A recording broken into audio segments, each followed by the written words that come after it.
boa noite. Andrei, Jussara, Nilma, Cristiano, Ana. Boa noite, boa noite.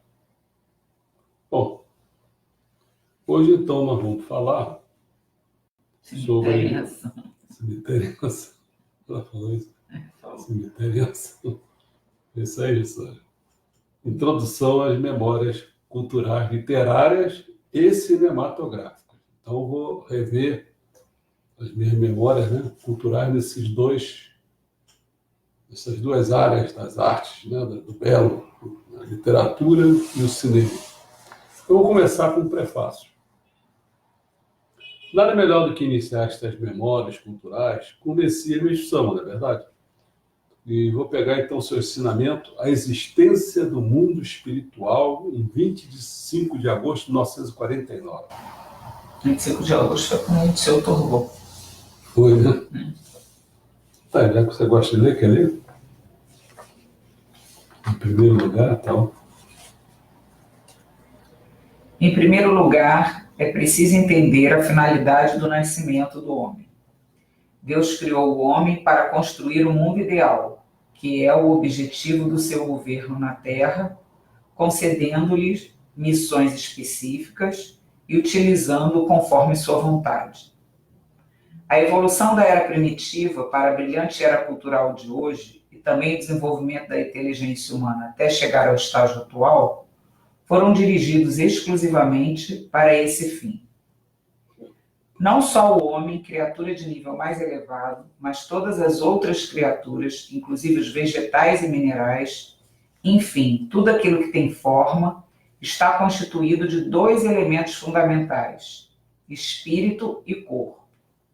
Havendo separação desses elementos, o ser deixa de existir, seja ele qual for. Mas pretendo falar apenas sobre o homem. Quando o corpo carnal se torna inútil por velhice, doença, perda de sangue, etc., o espírito o abandona e dirige-se ao mundo espiritual, onde passa a viver. Esse fenômeno é idêntico no mundo inteiro, seja qual for a raça.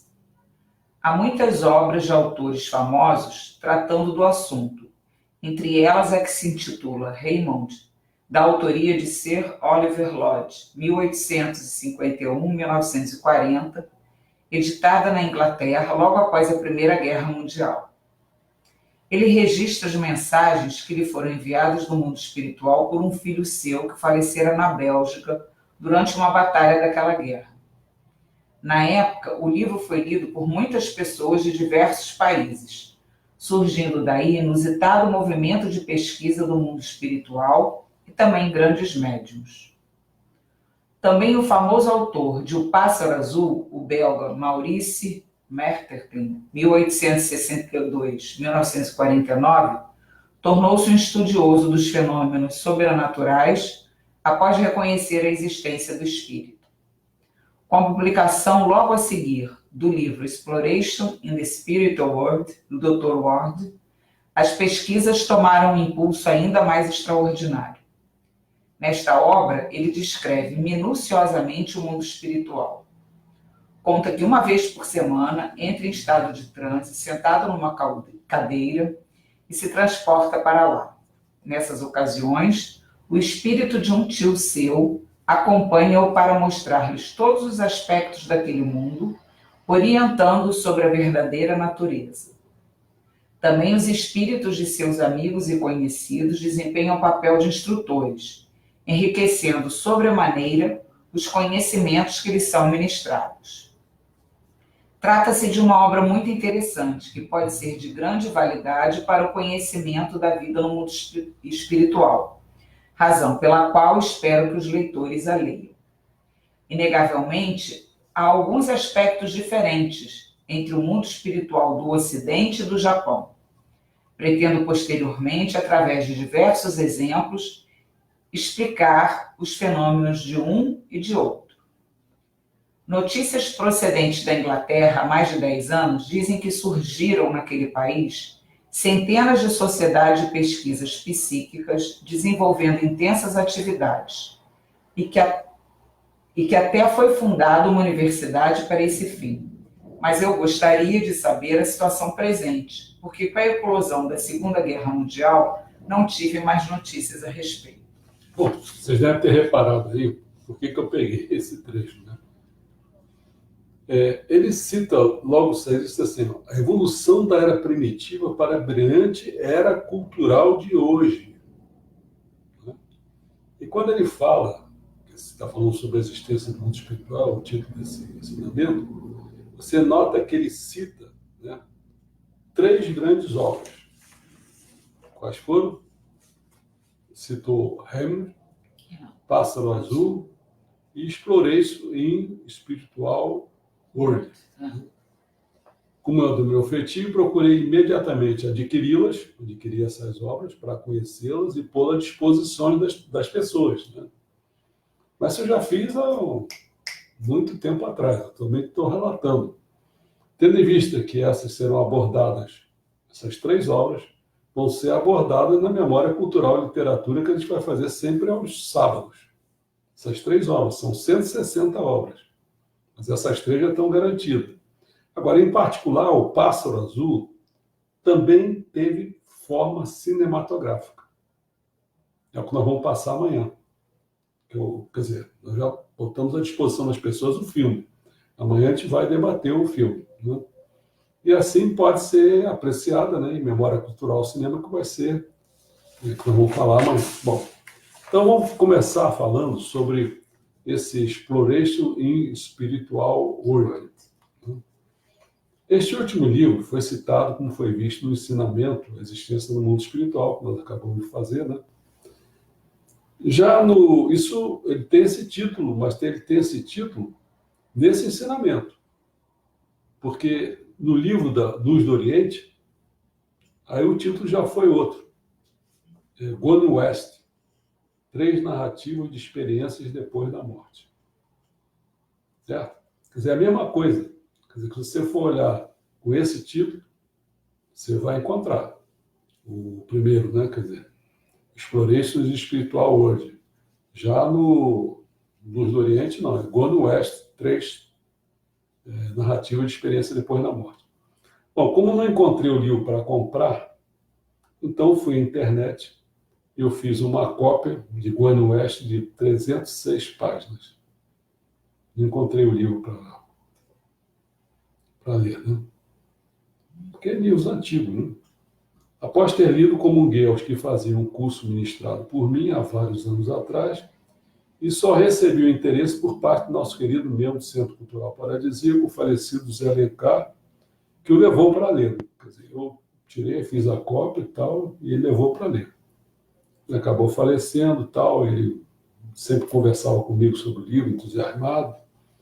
Então, este título é desconhecido, esse Gone West. É possível que na época no Japão tenha sido publicada uma edição com este título.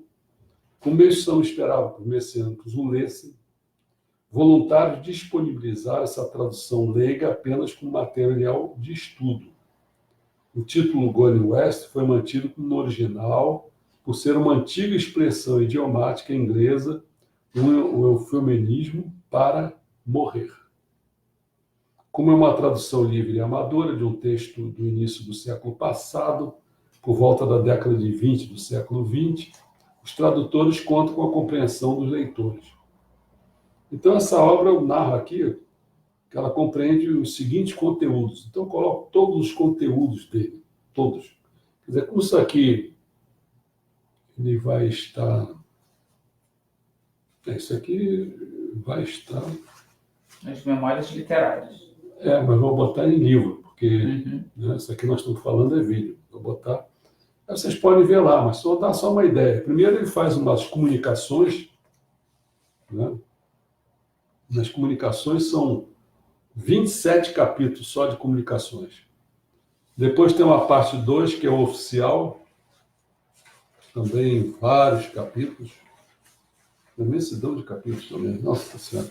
Tem 35 capítulos. Depois a parte 3 e última, que é o plano astral, só tem 6 capítulos. Tá? Então, só para dar uma palhinha, na comunicações ele começa assim, abre-se as portas, carta automática, traça seu plano para este livro, dois estranhos incidentes, o oficial, descreve sua morte, como os vivos aparecem para os mortos, vai por aí afora, né? No oficial já é a primeira carta do oficial, sua morte, as primeiras experiências no plano astral, os habitantes do plano astral, vai por aí afora. E no plano astral, ele começa, né? A passagem de um amigo lá, tá, com velhos amigos se comportaram ao saber da sua morte, e vai por aí, e no último capítulo, que é o capítulo 6, ele abandona o plano astral e parte para o plano espiritual. Então, a observação, esta obra em termos físicos, como eu mencionei, ela foi emprestada, a pessoa faleceu, então eu fiz de novo e eu tenho ela de novo, né? O meu computador pessoal também tem, e tem também em termos físicos, né? Isso foi na exploração do mundo espiritual, né? Gone West. Outra coisa que foi citada foi o pássaro azul. Eu também só possuo em termos virtuais no meu computador, com 20 páginas. Mas vou fazê-lo em forma física, também tem em forma física. O que fiz há muitos anos atrás foi obtê-la em termos de filme, com duração de 1h20, e exibi-la aparentemente pela primeira vez para a grande maioria das pessoas no cenário nacional. Acho que eu fui uma das primeiras pessoas que joguei, principalmente para os messiânicos, né? Daí já tem essa cópia há algum tempo, e foi essa que eu botei no computador para vocês verem, porque não tem. Se você procurar, tem até ali acho que é no YouTube, mas eu não conseguia pegar ela para botar para vocês, entendeu? Bom, o Hamilton, que é a única coisa que está faltando. Também o temos em termos virtuais no meu computador. O livro que eu tanto procurava, adquiri alguns dias atrás, em 19/8/2019. Se você ver esse livro, vocês vão ver o estado do livro. Eu nem sei o que tem esse livro. Está guardado aqui? Ele está quase esfarelando o livro. Mas está aqui? Está ali, está ali. Ah, está ali. Peraí, pega. Pega. Olha só. Olha o estado que eu consegui o livro. Acho que eu já mostrei isso um dia desse. Vou tirar dessa folhinha aqui de dentro. Olha só o livro. Está vendo o estado dele? Nem sei o que. Está guardado para você, não vamos combinar. Primeira coisa, ele está. O problema é o seguinte: para mim poder ler ele por aqui, eu tive que começar a rasgar, porque está tudo junto. O cara que eu consegui esse livro, ele não tinha lido o livro, entendeu? Ele estava guardado esse livro. Então eu peguei e fui para ler, eu tive que começar a rasgar. Rasgar não, abrir. Abrir, né? Começar a abrir. Então esse aqui, pode pôr lá nesse furdunço aí. Eu já fiz, já está meu escritinho todo aqui em cima dele. Já bota ele aqui no meio. Esse livro está enrolado. Esse livro está bom, cara. Então trata-se de uma relíquia, né? Elaborada em 1939, com 232 páginas, que não havia sido lido, como eu falei, por suas folhas ainda se encontravam coladas umas nas outras, e que, paralelas, acabei por danificá-las um pouco, porque elas estavam muito envelhecidas, né? Tanto é que eu estou pensando aqui, claramente, se eu encontro alguém assim, que fosse sei lá, nem sei como dizer, alguém que desse valor nessa coisa assim, mais... Não sou eu, quer dizer, entendeu? Eu já quase destruí o livro, cara, não tem essa... Então, se tiver alguém que queira o livro nesse espírito, né? É só me avisar que eu dou o livro, né? Consegui, mas aí já passo adiante mesmo. Bom, o subtítulo deste livro é Uma Prova da Existência da Alma. Hamilton, Uma Prova da Existência da Alma. É uma obra que compreende os seguintes conteúdos. São duas partes. A primeira é o normal. Ele começa desde o imemorial, Raimundo no front, cartas de amigo. Depois é o supernormal, parte 2. E aí tem 26 capítulos. Começa desde sobre as comunicações superanormais, explanação elementar, mensagem de Fausto, e acaba assim, fala sobre ressurreição do corpo, atitude sábia e prudente e visão do universo. Bom, o que eu vou fazer agora?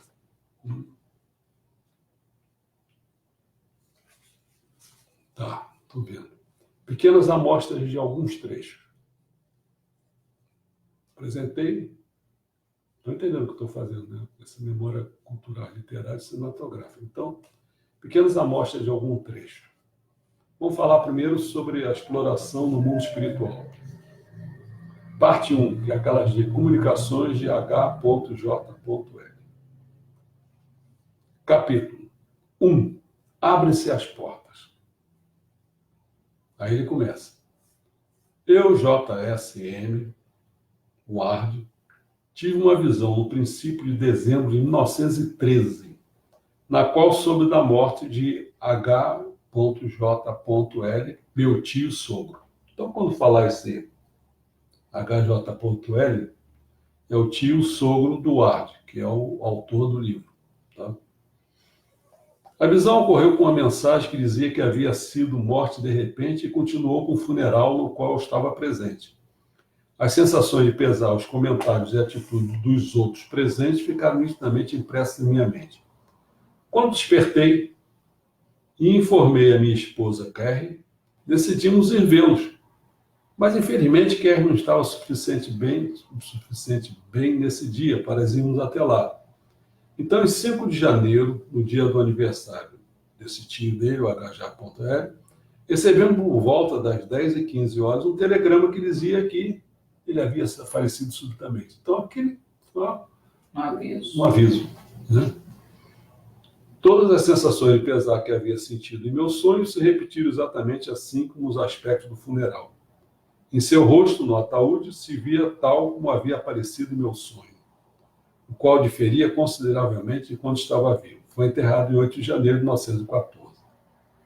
Bom, aí foi a primeira visão em transe que ele teve. Durante a noite de 12 de janeiro, uma semana depois de sua morte, no dia 5, mais ou menos às 9 horas, sonhei que vi meu tio como era antes de sua morte, ao mesmo tempo diferente. Algo entre a recordação de como eu tinha visto antes e o que parecia depois da sua morte.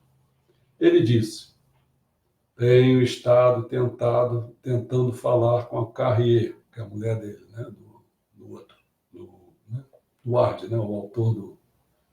Mas não pude. Assim tive que recorrer a ti, quer dizer, o esposo da Carrier.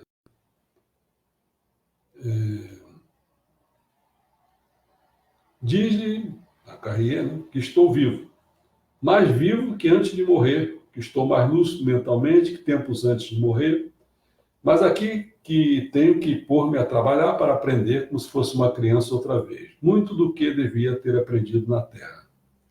Eu estou com aqueles que somente creram, mas que não tiveram uma convicção real. Diz isto a Carrier, ou seja, a sua esposa. Aí vai. Tive sorte em haver acreditado até certo ponto, pois do contrário teria que estar com um grupo abaixo do nosso, que não creram. Eu vivia dizendo que não importava muito qual fosse a crença do homem, mas estou aprendendo que estava equivocado. Então você vê que as religiões têm níveis diferenciados. Em todo caso, a princípio, isso gera uma grande diferença. O grupo acima do nosso são aqueles que creram, mas não praticaram consequentemente com suas crenças.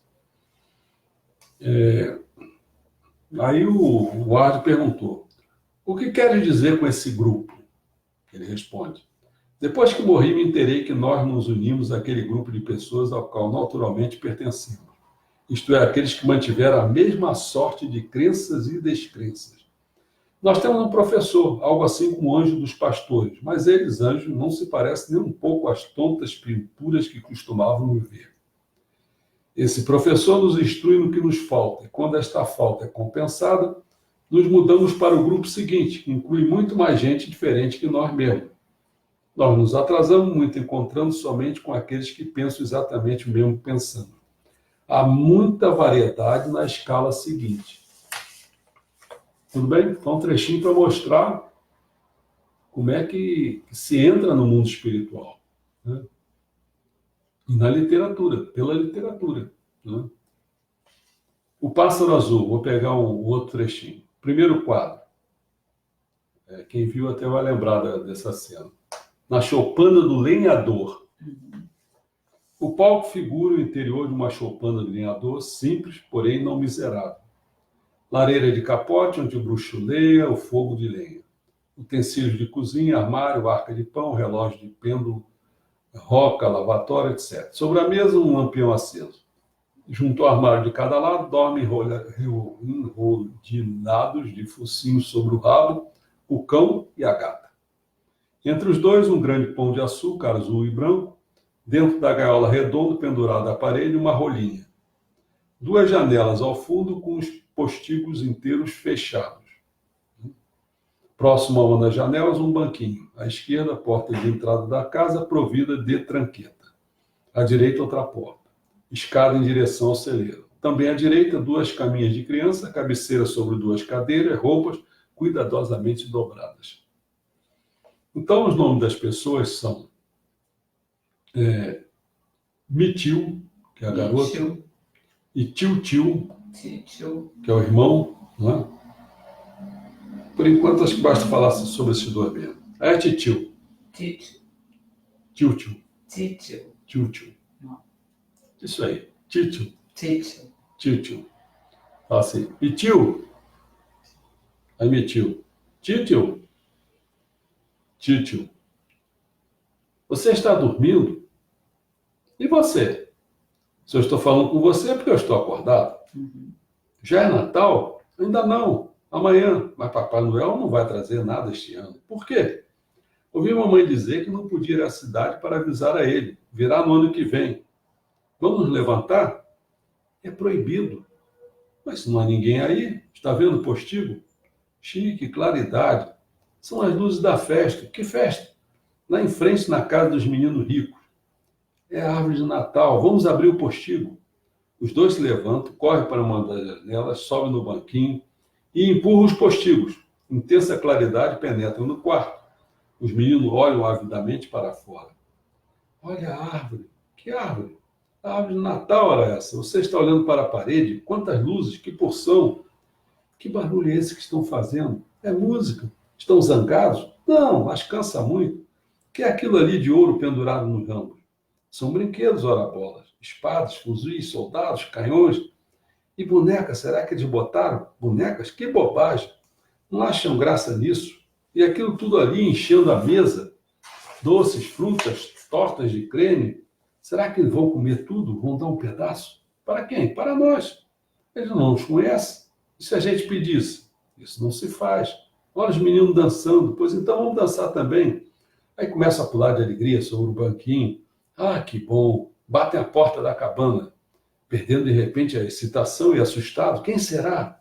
Apavorado. Papai. Como demora a abrir a tranqueta? Se move sozinho, tangendo-se, entreabre-se a porta e dá passagem a uma velhinha de verde. Capuz vermelho à cabeça. É corcunda, capenga, desarolha. O nariz encosta-se no queixo, bem curvado, apoiando-se num bordão. Sem a menor dúvida, é uma fada. A fada. Vocês têm aí o pássaro azul? Titio tem um pássaro, mas esse eu não posso dar. Por quê? Diz a fada. Porque é meu. A fada. É uma razão, sem dúvida. Onde está o pássaro? Aí mostra a gaiola. Na gaiola, a fada bota os óculos para examinar o passarinho. Esse eu não quero. Não é bem azul. Você vai procurar aquele que eu quero. Mas eu não sei onde ele está. A fada. Nem eu. Por isso mesmo é que é preciso procurar. Tenho absoluta necessidade do pássaro azul. É para minha filha que está muito doente. O que é que ela tem? Ninguém sabe ao certo. Ela gostaria de ser feliz. Hein? Aí a terceira que eu falaria agora é sobre o Hammond. Né? Introdução. Esta obra leva o nome de um meu filho morto na guerra. Raymond. Esta obra leva o nome de um filho morto na guerra. Jamais ocultei minha crença de que a personalidade não só persiste, como ainda continua mais entrosada ao nosso viver diário do que geralmente o supomos, de que não há nenhuma solução de continuidade entre os vivos e os mortos, e de que existem processos de intercomunicação bastante efetivos quando o afeto intervém. Como disse Sócrates, a Diotima, né? Falou para Diotima Sócrates, né? O amor vence o abismo. Mas não é somente a afeição que controla e fortalece o intercâmbio supranormal. O interesse científico e o zelo do missionário também se revelam eficazes. E foi, sobretudo, graças a esforço desse gênero que eu e outros gradualmente nos convencemos através de experiências diretas de um fato que há muito se tornou evidente para o gênero humano. Até aqui vem sendo testemunha de ocorrências e mensagens de caráter mais intelectual do que sentimental. Embora muito dessa evidência permaneça inacessível ao público, parte, entretanto, aparece de tempos em tempos no procedimento da Sociedade para a Pesquisa de Física, né? E na minha coleção intitulada A Sobrevivência do Homem. Ninguém, portanto, se surpreenderá se agora surjo testemunhando comunicações que me sobrevieram de um modo especial, comunicações de que o sentimento não está excluído, conquanto apareça como guiada e dirigida com um propósito inteligente interessado em reunir provas. É a razão que me induziu a publicar este livro. Está entendendo? Ele fazia as coisas, mas era do ponto de vista intelectual. De repente, ele está envolvido com uma questão sentimental. Então, ele fala, mensagens inteligíveis de caráter um tanto misterioso, de Mears, chegaram ao meu conhecimento uma semana ou duas antes da morte do meu filho. Porque agora ele está com o problema da morte do filho dele, né? E quase toda recebida depois de sua morte difere em caráter das que anteriormente recebi por intermédio de vários médiuns. Até essa época, nenhuma criatura se me apresentara ansiosa de comunicação. Embora surgissem amigos promotores de mensagem, eram mensagens de gente da velha geração, diretores da Sociedade da Pesquisa Física e antigos conhecimentos meus. Já agora, entretanto, sempre que eu ou alguém da minha família recorremos anonimamente a um médium, a mesma criatura se apresenta, sempre ansiosa de dar provas de sua identidade e sobrevivência. E tem o que eu conseguiu. O cepticismo da família, que nos primeiros meses foi muito forte, acabou vencido pelos fatos. Ignoro que extensão esses fatos possam ser compreendidos por estranhos, mas reclamo uma atenção paciente. E se incido em erros, já no que incluo, já no que omito ou se minhas notas e comentários carecem de clareza, aos leitores peço, em todas as hipóteses, uma interpretação amiga, porque em matéria tão pessoal, não ignoro que fico exposto à crueldade e ao cinismo da crítica. Poderão alegar, por que motivo atribuir tanta importância a um caso individual? Na realidade, não lhe atribuí nenhuma importância especial, mas acontece que cada caso individual é de interesse porque tem plena aplicação nesta matéria a máxima. Só posso estabelecer a sobrevivência de um só indivíduo, tê-la-ei estabelecido para todos. Eu já tinha a sobrevivência como provada, graças ao esforço de Mears e de outros da sociedade, mas nunca são demais as provas. E a discussão de um novo caso não enfraquece a evidência já conseguida. Cada vara do feixe deve ser testada, e a não ser que defeituosa aumente a força do feixe. Basear tão importante conclusão como seja a prova científica da sobrevivência humana num fato apenas, sem o apoio lateral de grande número de casos similares, não seria judicioso, porque uma explicação diferente desse caso único poderia surgir. Mas plenamente se justifica o exame da força probante de cada caso, cujos detalhes sejam bem conhecidos, e a dedução, do modo mais completo e leal possível, da verdade que porventura nele se contenha. Deu-se uma ideia geral, né?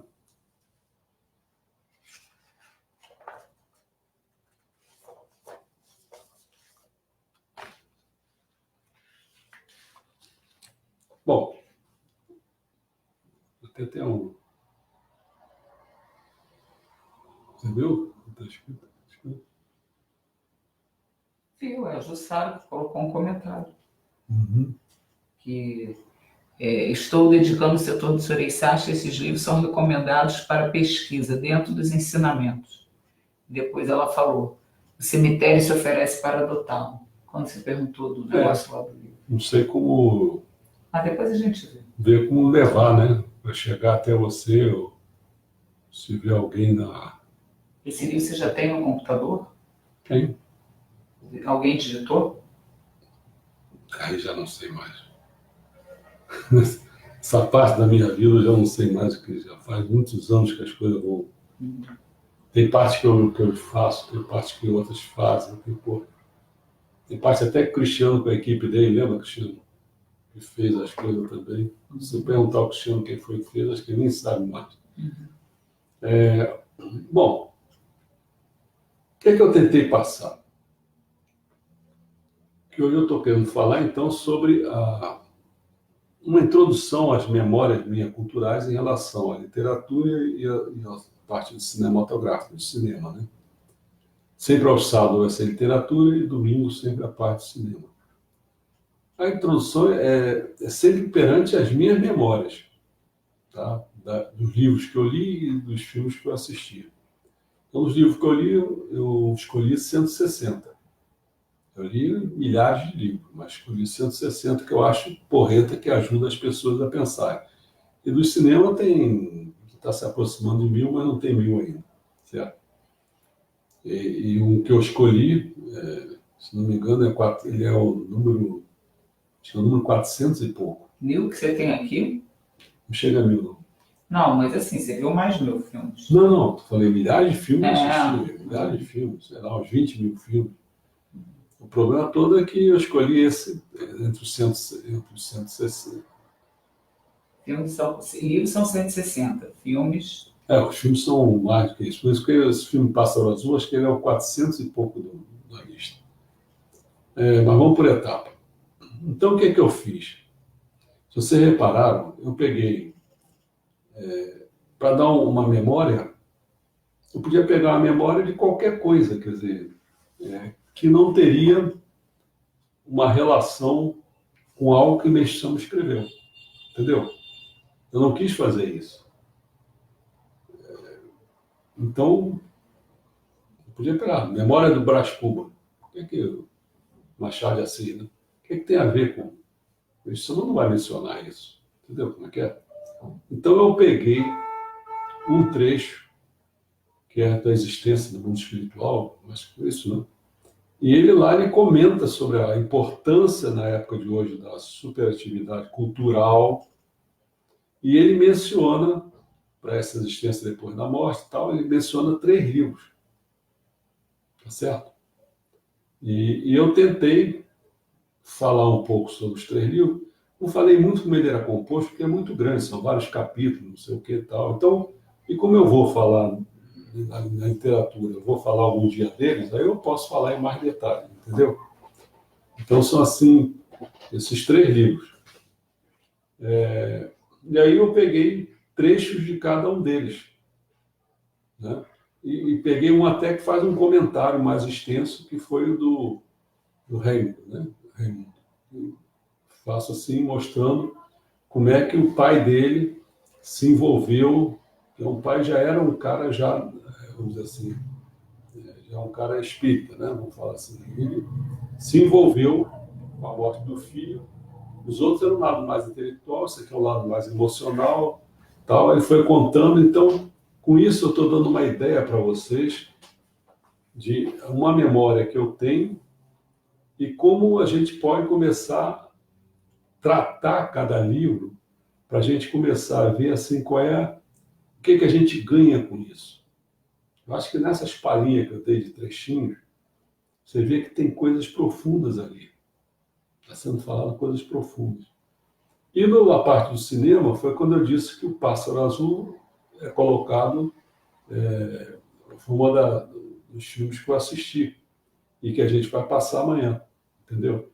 Vai comentar amanhã. Vai comentar amanhã. Entendeu? Quer dizer, então eu tentei dar uma introdução dentro de um ensinamento de Meixamo. E interessante sobre isso, você vê como foi difícil conseguir esse livro Raimundo, né? E o Pássaro Azul, hoje mesmo, para você ter uma ideia, tem um dia desse que eu não sei que eu estava aqui, assim, foi até com o Luiz. O Luiz estava aqui em casa, e aí estava com uma folga, eu falei se ele queria ver um filme, Aí dei umas opções para ele e tal, ele que viu Muito Além do Jardim. Acho que ele não tinha visto e tal. Ah, igual tem esse livro, esse filme aqui. Eu fui na minha biblioteca, cheguei lá, não vi o filme. Ih, cacete, não tem esse filme. Aí nós ficamos procurando para ver no YouTube, qualquer lugar desse também, não tinha o filme.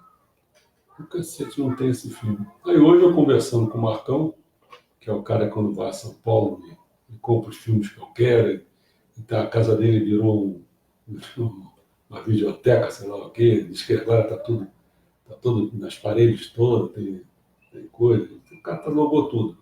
Ele falou que tem um filme, então eu já vou comprar com ele, entendeu? Esse Hamilton não tinha ele livro de espécie, né? Nem os outros dois. Os outros dois eu já tinha colocado por escrito, né? Digitado, já tinha feito isso.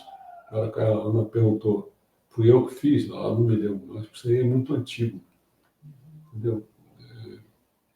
Tem coisas que eu não sei. Tem coisas que assim, quando eu falo do negócio do Cristiano, porque foi uma pessoa que tentou ajudar, aí eu ajudava, pagava alguém para fazer as coisas. E não me lembro nem da pessoa, nem do rosto da pessoa, né? Então, algumas coisas sempre eu bati, digitei. E outras alguém, às vezes, pagava, ajudava, não sei, não me lembro mais nem como é que era isso. A Jussara colocou, me comprometo a recuperá-lo e, se possível, editá-lo e distribuir a quem queira, pois é uma preciosidade. Os trechos dos livros recomendados fala-se das épocas de 1948 a 1951. Isso aí eu tenho que ver. É bom quando vem alguém aqui. Aqui não vem ninguém agora, né? Depois a gente vê, é só de menos, o livro está ali. O livro está aí, vai ter que ver. Porque se até que o Correio parece que está em greve, Não, para receber, isso não é. Não sei, mas isso não é para mandar pelo correio, não, para correr risco de não chegar. Isso é via portador. Bom, deixa eu ver se tem alguma pergunta, alguma coisa que alguém queira fazer.